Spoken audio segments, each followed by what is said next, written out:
Mas kaunting bagyo sa Pilipinas inaasahan na sa 2025. Yan po ay ayon sa Pag-asa. Naritong news scoop ni Gia Rafael.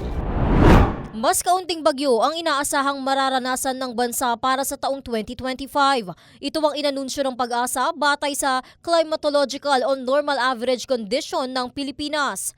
Sa press briefing sa Malacanang, sinabi ni Assistant Weather Services Chief Annalisa Solis na 6 hanggang 13 bagyo ang maaaring pumasok sa bansa ngayong buwan hanggang sa Agosto. Dagdag pa nito, mula sa 16 hanggang 19 ang nakikita nilang bilang ng bagyo na papasok sa bansa para sa buong taon. Mas mababa ito kumpara sa average na 19 hanggang 20 bagyo kada taon.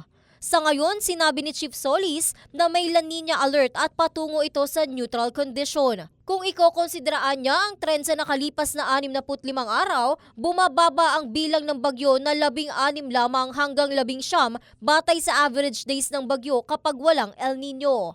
At yan ang News Scoop. Ako si Gia Rafael, nagbabalita ng tama, naglilingkod ng tama.